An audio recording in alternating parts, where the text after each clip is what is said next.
Good. Very good. I will call this meeting of the Executive and Finance Standing Committee to order. Supervisor Williamson is unable to attend tonight, so I'll be chairing. I would ask the clerk to take the roll, please. Carroll. Here. Schoonover. Here. Manny. Here. Berg. Here. Frank. Here. Severson. Williamson. Louis. 5 present. Very good. And are we in compliance with the open meetings law? Yes, Mr. Supervisor Turk. The meeting is probably in order. We have before us a 14-point agenda. We are going to remove item 10 from the agenda. So I'm looking for a motion to approve the agenda with that tweak. Motion by Manning, second by Frank. All those in favor say aye. Aye. Opposed? All right, you have the minutes from the September 9th meeting distributed. There was a typo already caught and corrected that there is no 125th day of August. So that was fixed. Any other corrections, comments, questions on the minutes from last time? Hearing none, with that date typo fixed, we'll declare the minutes to be approved as presented. Item number 6, public comment. I do have one form from Mr. Gordon Palmer who wishes to address the committee. Go ahead. I sit here. Yeah. I'm Gordon Palmer. I guess most of you know who I am. I was a member of the original ad hoc committee that was formed back in 2014, which created the Joint Ambulance Committee. Since that time, from January 1st, 2015, when the Joint Ambulance Committee took over, I have represented Richland Township every single year except 2020 and half of 21 when I was dealing with an illness and recovery. But midway through 21 to the present, I've again been representing Richland Township. We had a JAC meeting Monday of this week. And I understand from that meeting that a contract will be sent out in the next few days to the municipalities that make up the JAC. This contract will be replacing a memorandum of understanding that the JAC has operated under for the last 10 years. We have operated under a memorandum of understanding. And that agreement was negotiated between the county and the municipalities, mainly that summer of 2014 when we met week after week after week and finally came to that agreement. The key word was agreement was negotiated. Now this memorandum of understanding has been replaced without any negotiations between the county and the municipalities. And I look at the committee, I don't see any face on the committee that in the past 10 years have been at a JAC meeting or have contacted any JAC member that I'm aware of to find out what's going on. Yet now this committee and most of the county board are making decisions without contacting the people that have been there doing the work for the past 10 years.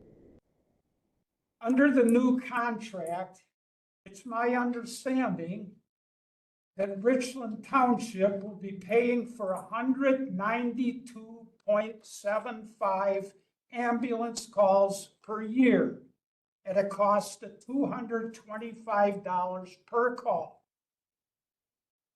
Under the present memorandum of understanding, Richland Township has been paying for 57 calls per year at $170 per call.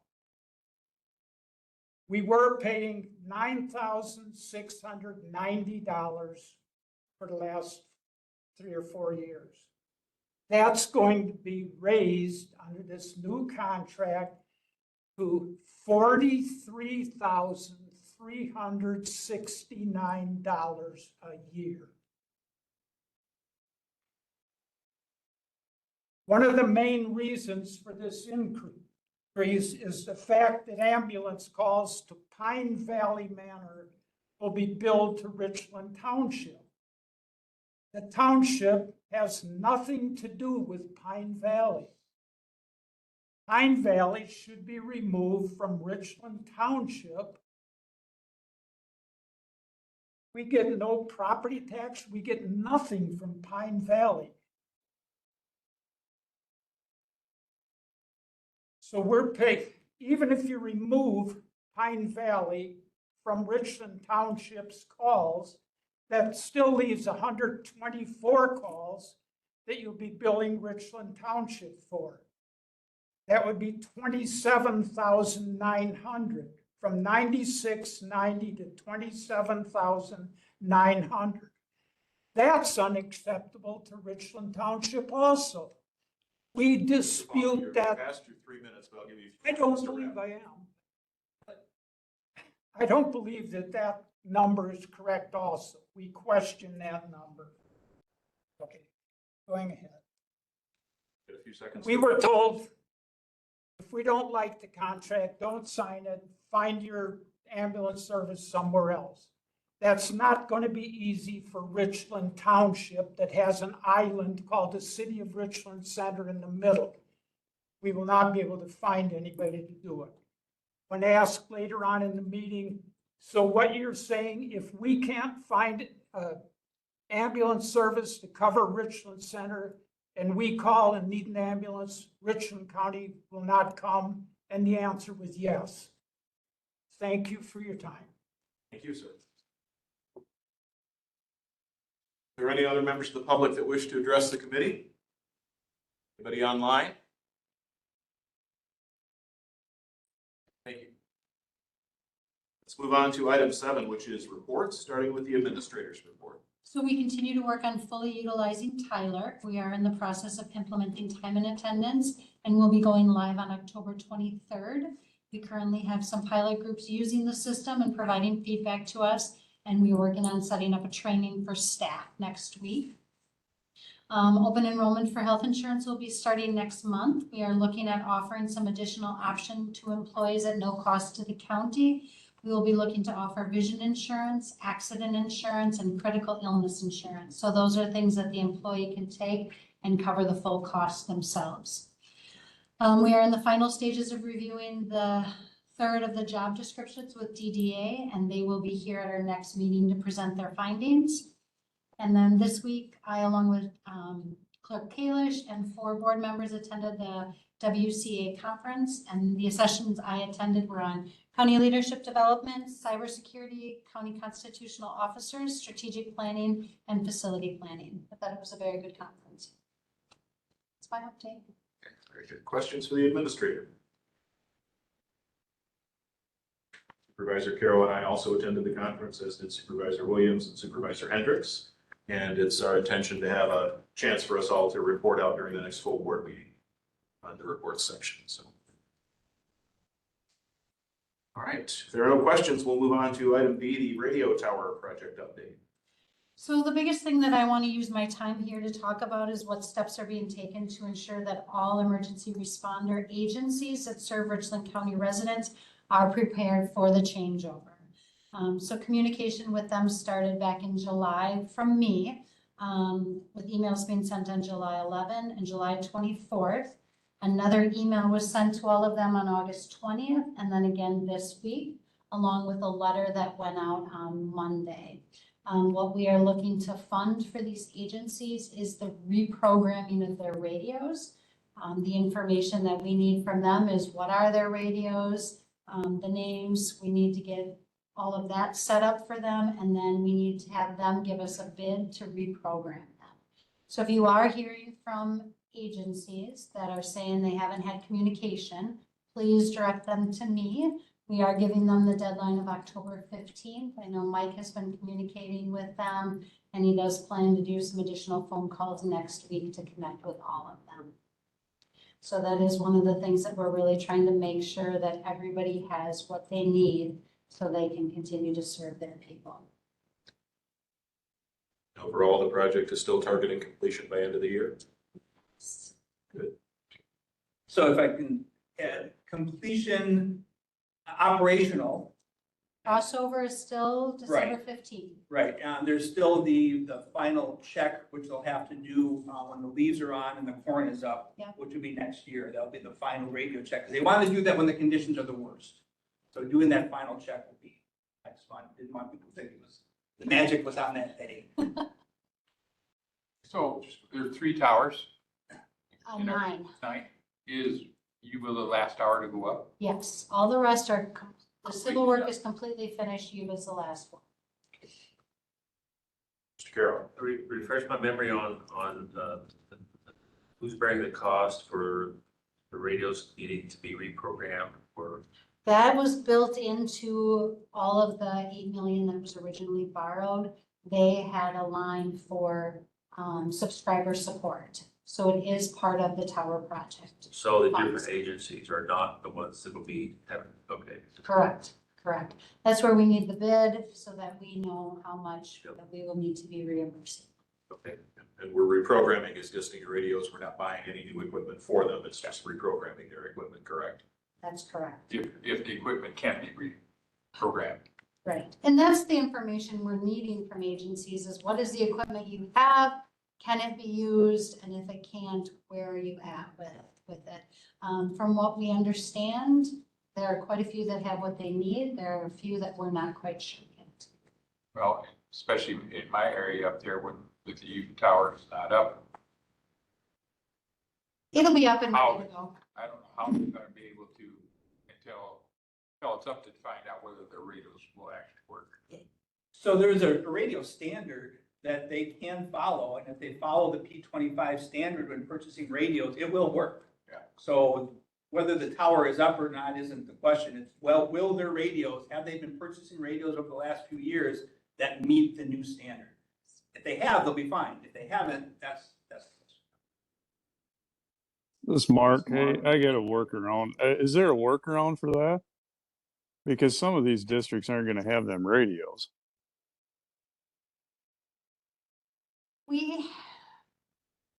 What we've been telling people is if they don't have what they need to let us know. And that's where we're really struggling because we're not getting 100% communication from agencies.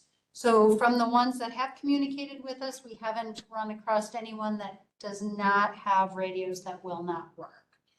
But Who we has also- communicated? I think we're a little unclear with Yuba. We've started communications this week with them. Casanova, we're unclear of. I think everybody else has, for the most part, so it's twofold. It's not just what radios they have, but we also need to know other information as far as how they're set up. The type, and if you can jump in if I'm Okay, not that's always fine. explaining everything right. Yeah. So there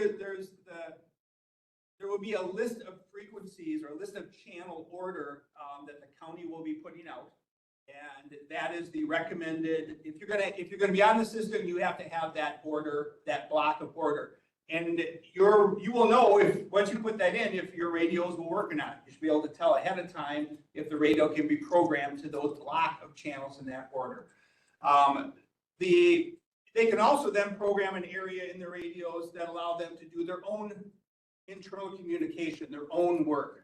But we want to make sure that across the county, if someone says, go to this channel, everybody knows where that is for interoperability purposes. So that then comes the question, will their radios handle multiple groups? And we need some of that information from all the agencies. And I think as Tricia had clearly mentioned, most of them have gotten back, some have not, and some have not gotten back with information that identifies what their radio capabilities are. And that's difficult and frustrating to put a plan together without all the information. So we've called all the local ones, so Muscadet, Blue River, Lone Rock. You've already talked about Casanova and so on. We have not heard from Viola. at all. We have not heard from Lafarge. I did talk with the chief of fire in Viola this past weekend and let him know what we are looking for. Muscadet, Muscadet is being handled by Grant. The information is going to Grant County because the main programming is done through Grant.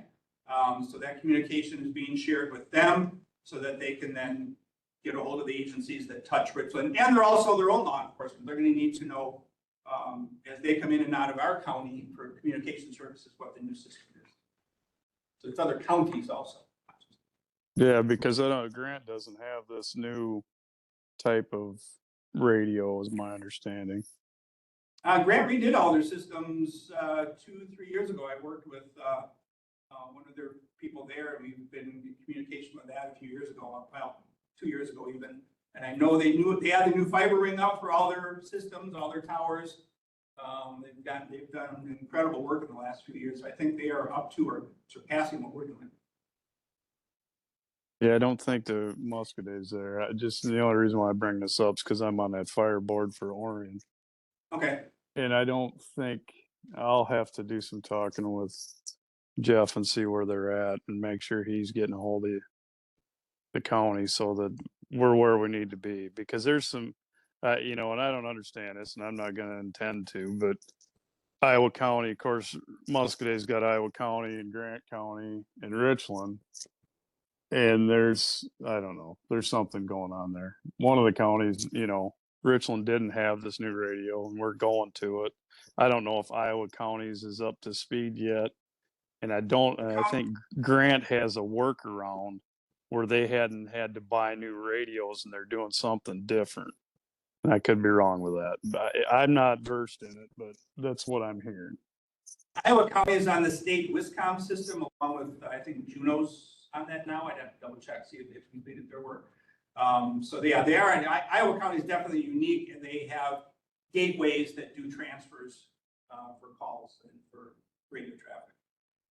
Okay, well, I'll talk with them. I just wanted to make sure they're doing what they need to do so that Those agencies get a hold of Trish. That's the answer, so we can have that communication and get the results we need. Will do. Thank you. Very good. Other questions?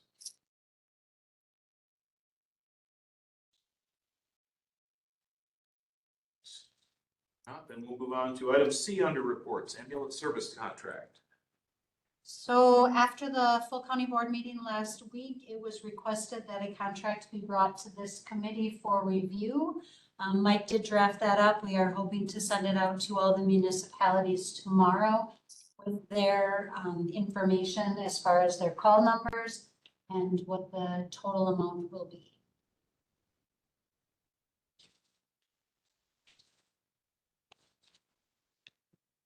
This basically took what we had outlined in our previously considered memo and formatted it in contract language. And yeah, so as is frequently the case, there was actually a model service contract that was available. So I incorporated the terms of the MOU and revised that model contract to present what you see before you.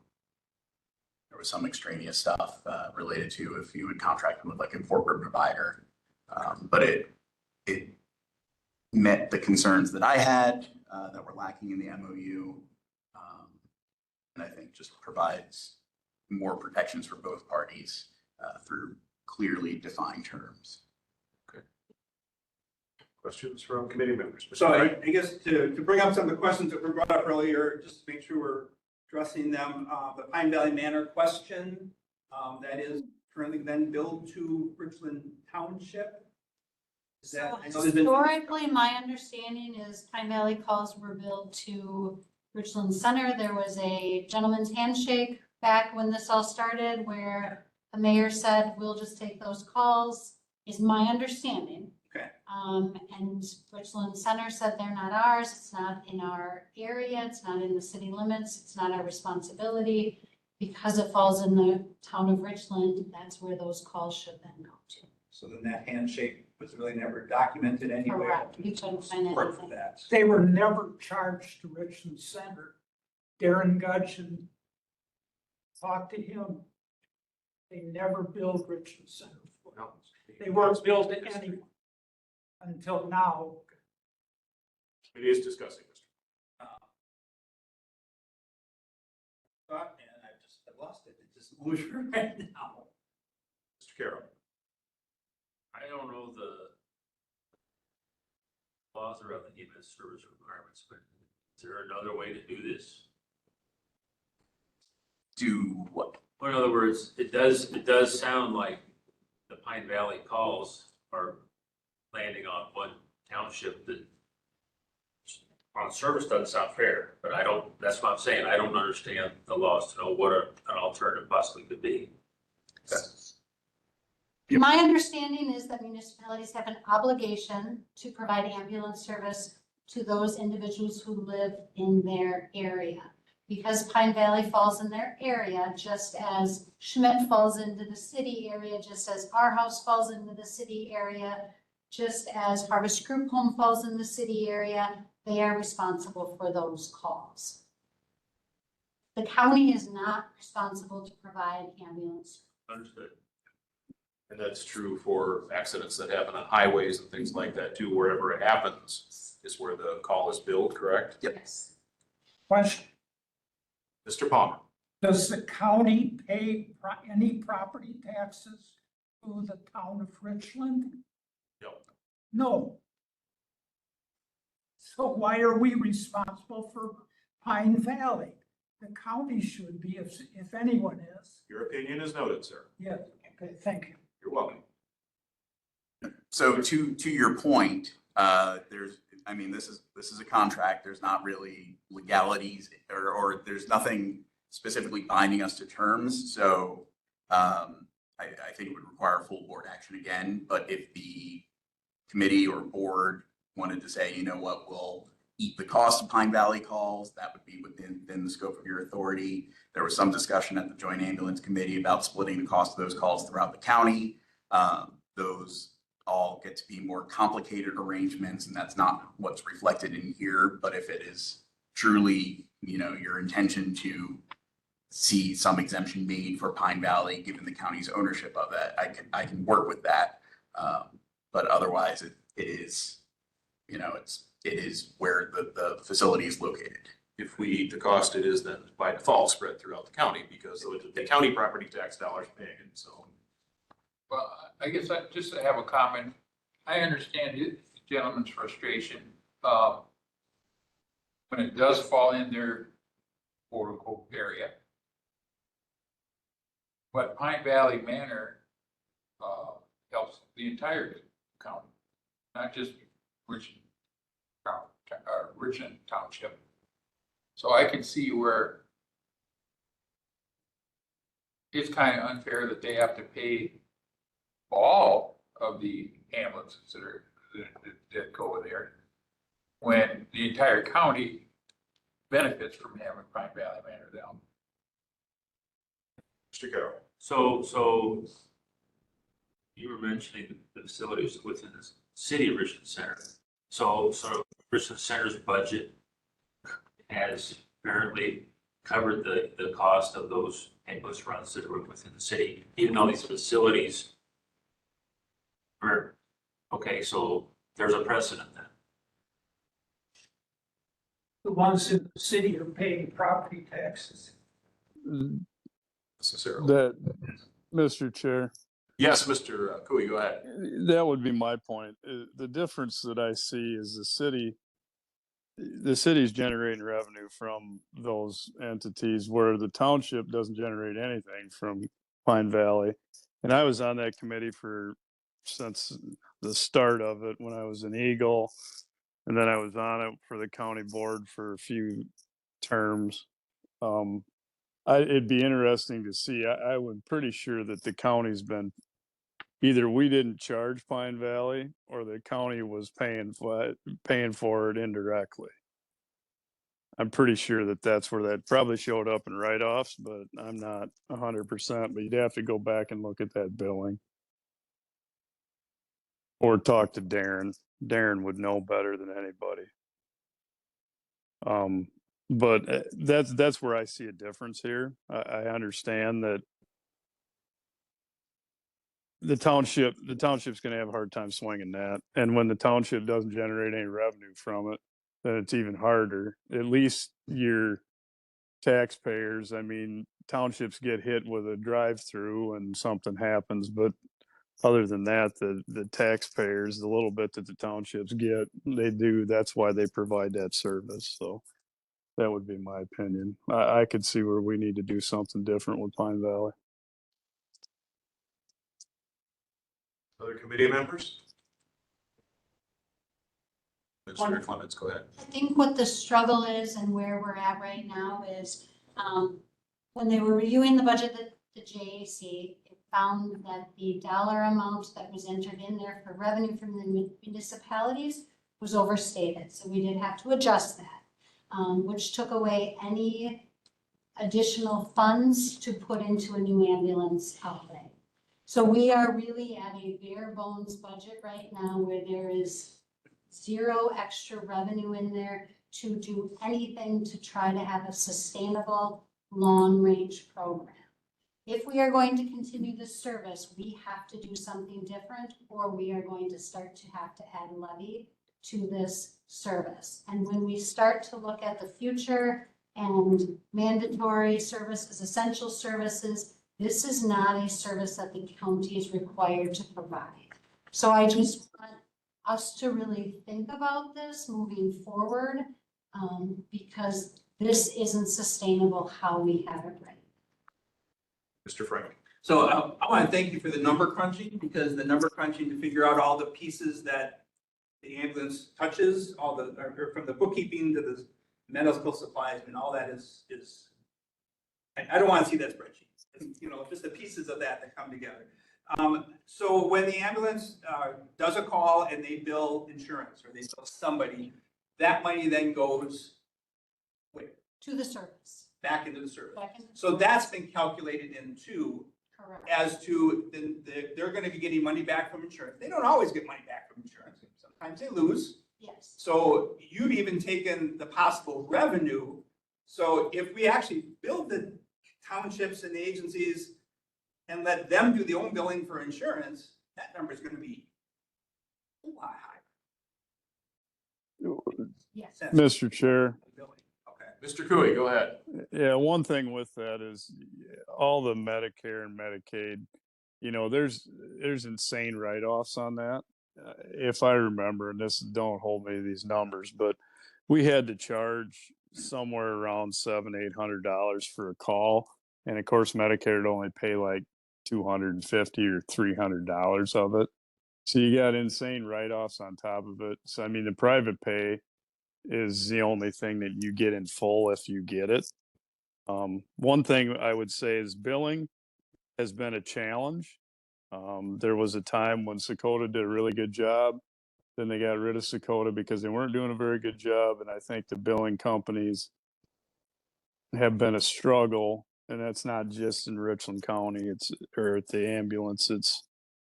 We see the same thing in Muscadet also. But there's just a lot of money that's never going to be taken in, that you have to make sure that you recoup all that you can, right? So if they're only going to pay 30% or 40%, we got to make sure that the rates are in the right place, so that, and that's not a township rate necessarily, as it is the rate for the service. So that would be another thing we would want to make sure that we're paying close attention to, so that you're optimizing what you can return. Because the majority of our calls in Richland County, I would assume, are Medicare, Medicaid, something along that line. 75%, 85%? 75 to 80%. Yep.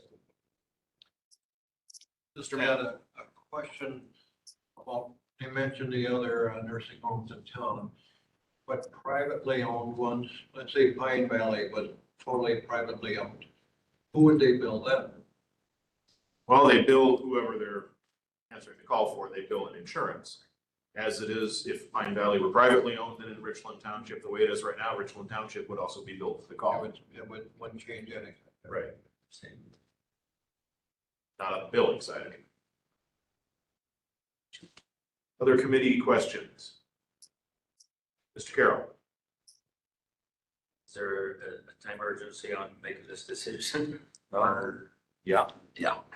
Okay. I would say, and correct me if I'm wrong, council, if we wanted to make any change, it's not on the agenda tonight. So we'd have to put it on our next executive and finance agenda and get it to the full board in October, correct? Yes. But the challenge with that is municipalities need to make a decision. Yep. And we need to know if they're going to go with our service so that we can make decisions. So is this, can we bill out, can we start the contracts, the agreements with all the other ones? And hold Well, Richland, I think it should be blanket. we can send out the contracts. We had expressed when we were discussing this that, you know, looking at call numbers and stuff could still happen while they're considering the contracts. That's true. And so we could double check data and make sure call numbers were accurate and things like that. That's all stuff we've said before. So if we were gonna look at the issue of calls to Pine Valley, that could be part of that consideration that we were doing in that process. Am I correct? And I believe the JAC is meeting again in October to talk about sharing Pine Valley calls amongst all of the municipalities that are part of it. Could I make one final glance? Mr. Palmer, go ahead. I said that if you took away the Pine Valley calls, it went from the 192 down to 124. And we dispute that number also. I honestly believe that Pine Valley was already included in the 124. I think you're double dipping this on Pine Valley. So We can double need check to this. check those calls. I mentioned We will that check to the calls for accuracy. Mike Jessen. He gave out a total number of calls when he was still here. And he said he was billing Pine Valley to Richland. I said, no, that we never. We'll had. check the call data and we'll get real numbers. All right, Okay. because we don't We- believe them now. Those calls are all recorded, so we have data we can go find. All right, so, Thank you. Mr. Chair, yes, Mr. Cooey. I'd just be curious what Pine Valley's cost is for the year. Based on what you know what I mean, if we You break mean if that it were out. billed to Pine Valley? Yeah, Okay. They have an average of 68 calls per year. So I'd have to do the math. 15,000 About $15,000. at the new proposed rate. 68 calls at 225 is $15,300. Hear that, Mark? yeah, so that's what we'd have to pay if it went to the county. Yep, we'd have to figure out a way to pay it. I understand the figuring it out, but in this first year, until we get time for the township's got to figure out a way to either Absolutely. deal with this and or create a district or something has to be done to make this work. And just in my opinion, that first year, maybe we just have to take Pine Valley and figure it out. I think everybody is very much aware of how I feel about the county running an ambulance. I don't feel it's our place to run the ambulance, but I think we need to give the opportunity to create this district, which probably should have been created 7-8 years ago when it started. Right. Any other comments from the committee or questions? I would just highlight that the contract is for 1 year. There's a very definitive cutoff date, similar to what was in the Simons agreement. So that should be enough time for, things to get figured out without unnecessarily binding up municipalities.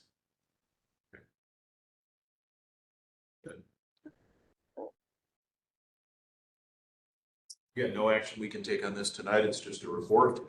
We want to see it on the next executive and finance agenda. We can certainly request that. Let's move on to item 8, discussion and possible action on the 2026 preliminary budget. I will let Clerk Kalish take a lead on this. Thank you. Thank you.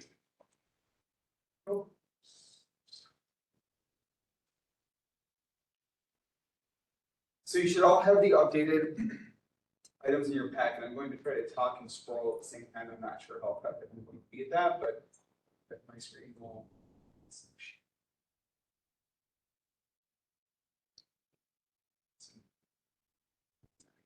There we go.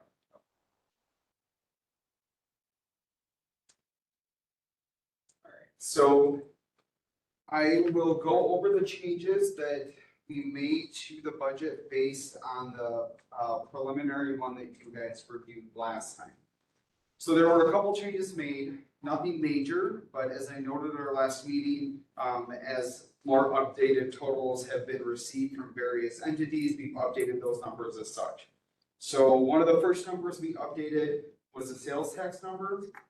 We originally had that budgeted at $1,550,000. We updated that to $1,600,000. Two reasons for that. We looked at our current projection, and it's trending to be about 1,577 currently. That's just midway through the year. We're at about 788,000. Also received from Forward Analytics, which many of you are probably familiar with Forward Analytics. They provide counties lots of information, lots of various types of information, but they did also provide us with a projected low range and high range for sales tax. I'm very uncomfortable with their projected high range of the sales tax and a little uncomfortable with their low range of sales tax too. But looking at our range, we thought it was fair and safe to increase our projected sales tax from the 1.550 to the 1.6. Again, we probably could have went a little more, but as I said before, I like to be really conservative with that number because we don't know what that's going to be. So one change in our revenues was that sales tax change.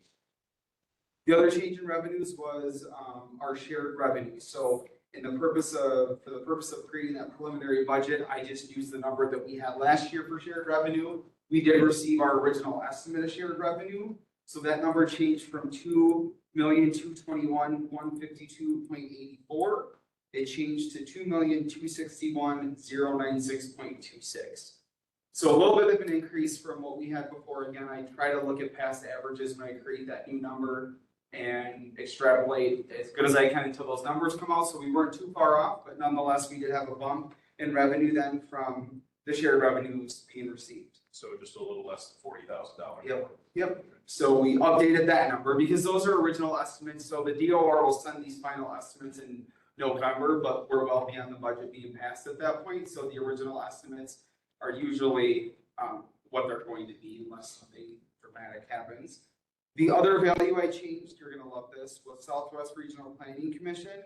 We budgeted them at $18,637.54. It should have been 55 cents. So I adjusted that penny so it matched exactly what Southwest Regional Planning was. So we got that penny in there. Want to make sure we're not Another penny. over budget. I know. So I cost you another penny. I'm so sorry. And then as Administrator Clements noted regarding the ambulance budget, that one was adjusted. So we adjusted the core expenses for that budget from $951,750 to $898,313.78. That adjustment was made. We removed that $53,436.32 that Administrator Clements just mentioned for the new ambulance in there. So that item was removed from that budget. So we reduced that expense a little bit. However, we did reduce the revenues as well. So the $326,000 that was budgeted for fees or revenues, that was reduced to $245,981.25, and that would have been for the service agreements. We adjusted that number because it was it just was, as Administrator Clemens said, a little overinflated. And then also to kind of go in line with that, then the ambulance fees invoice was $1,025,000. That was actually raised to $1,051,582.53. Again, looking at the various numbers associated with the ambulance that you all just kind of briefly talked about. So those were created for that ambulance budget. It still has a zero levy, as we said, but I just want to echo the comment that zero levy is not sustainable and it's not all. We're getting very close to that not being a reality any longer. So FYI, that is a very fair statement that Administrator Clements made for that budget in particular. Aside from that then, with making these changes as they kind of came to us, we were able to reduce the amount of general fund balance that we have to apply to this budget from $303,026.27 to $245,000, $292.86. So that's good news for us. We're using less of our general fund balance applied to make this budget work. So I was happy to see that. Two other things are levy, when I put this preliminary budget numbers together, the levy limit worksheet just came out on around September 15th. So, when we did the prelim, I was able to, it's a little arranged differently on here. I don't know why I can't click things like I normally can, so sorry, I have to scroll through here. But when I set up the preliminary budget, I used, the previous levy we had, and then I always just bump it up a little bit because that levy can the levy can sometimes be more or less than what we get, but than what we actually get. So as a result of looking at numbers, again, this one, I had budgeted in there the levy to be $6,767,800. However, when I pulled the levy limit worksheet, it was a little less than what I thought it was going to be. Our allowable core levy, by the way, this does not include debt service, it's just core levy, was $6,735,590. So again, we use that number to balance our budget to make sure that we're within the allowable levy limits, and then we have the debt service to that, and that's how that goes. But anyway, I did have to make that adjustment to account for that actual levy limit that we can charge in the levy limit worksheet. And then the only last thing that wasn't an amendment to the budget, but something I just need to share with you all, is we had last year on November 15th, we received a chargeback notice for $990.54 from the DOR. We had already had our budget adopted and passed at that point, and on November 15th, that's a deadline for county apportionment sheets to be sent out to municipalities. So the county, we covered the $990.54. That is going to be reapportioned out now through the reapportionment process with this levy for this tax year. So there was just not enough time to get that all, to call another budget hearing together and to do all that. So the county covered it. We're just now going to get that money back through that tax amount being reapportioned out to municipalities. So I draw your attention to this total up here. This $10,819,040.85 plus the $990.54, that's not going to show on here because we already paid that expense last year. That's all going to be reapportioned out to for taxes. So I have a resolution with the levy, but based on the three sheets that you have before you, this workbook, the levy distribution by fund and the levy distribution by department, those were the only updates that were made. It was around a $31,000 difference from the prelim versus what I now call proposed budget. So otherwise, every other total that was on there remained the same. We just updated those because we had the updated numbers. So we got a little bit more in shared revenue, but our allowable operational levy was actually reduced. Yeah. And it kind of goes, it can be up or down. So that's why I just really like to stick with what we had the year It before. went down a couple years ago, and so Correct. it's now happened again. So it has done. About $22,000. Yeah, around there, yeah. So now that's not necessarily bad news for the taxpayers of the county because that's less money we're allowed to take out of their pockets for operations, but That means they don't have it for operating. that's right. And 22,000 may not seem like a lot, but when you're looking at how other numbers are shifting,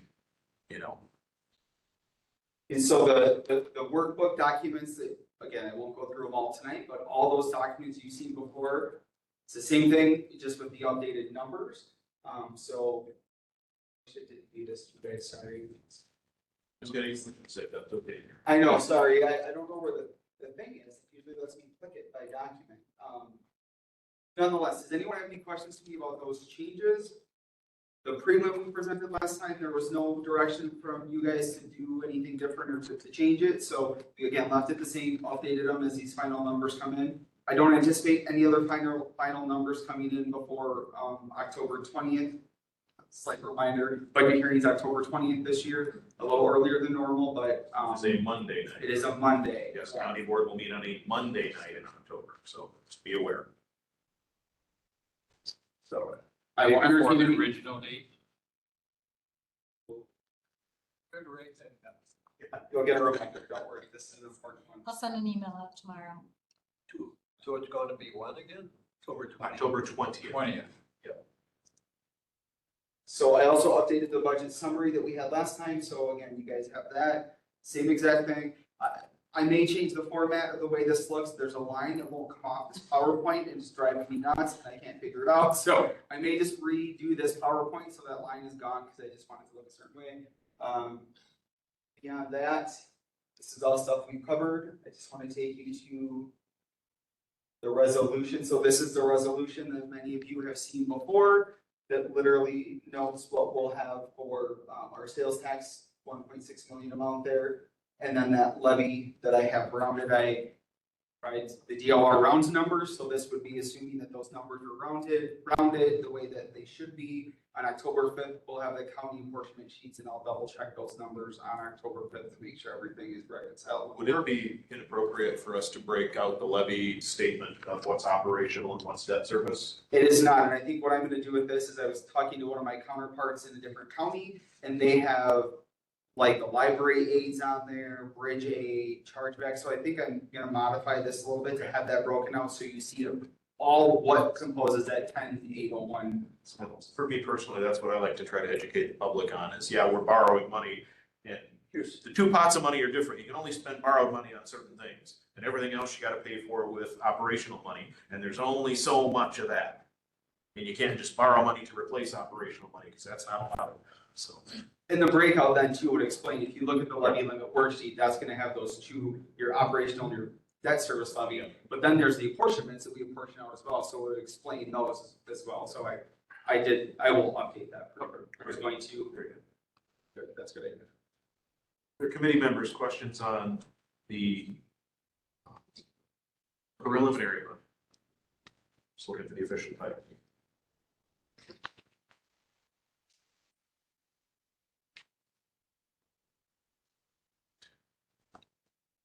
Is our action needed to advance this to full board? Need a motion for that?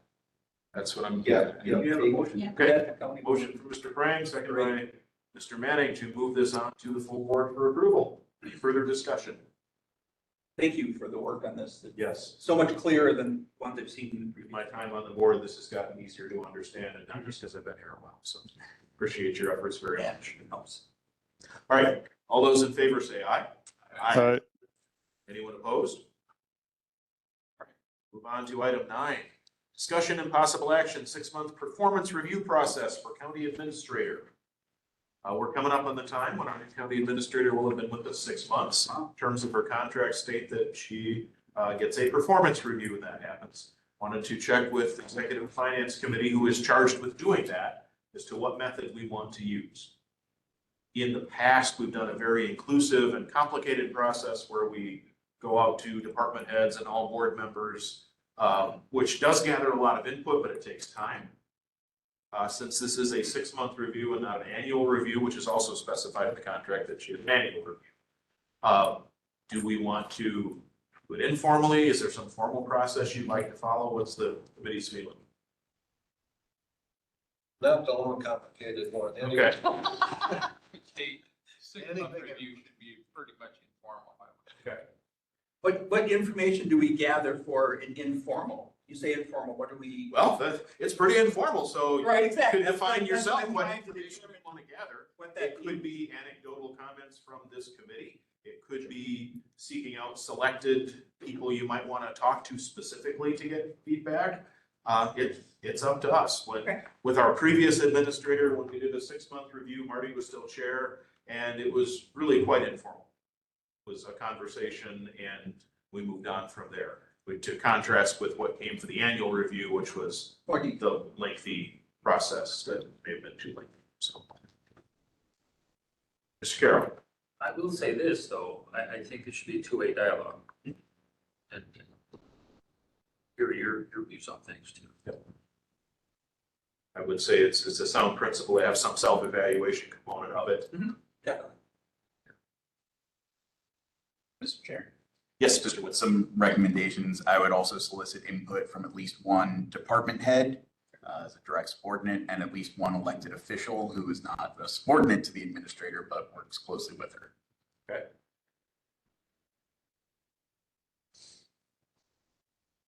Any of those suggestions? Good. I guess I like the idea of one department head. I guess I was thinking of, if there were How many department heads do we have? About 21. You know, if we had 3 or 4, I think that would be a better, I don't know how you pick those, randomly pull them out of a hat. I can bring my D&D dice next meeting. Rolling for evaluation. Yeah. I guess I'd like to see more. Yeah, and I'd like to see some comments from the administrator or a self-evaluation. That'd be a piece of. We would do this when? Well, it's coming up. What is the anniversary date, Trish? I think it's the 24th or the 21st. Oh, 1st of October. October. So yeah, at our next meeting, we could finalize what process we want to use and put it in motion. Yes. On the 14th. Yep. But if we have an idea of what we want, I can try to pull something together and Is there a procedure if there is a department head that's got a complaint? Yes, And who does that person complain to? I would hold up a mirror at this point. Okay.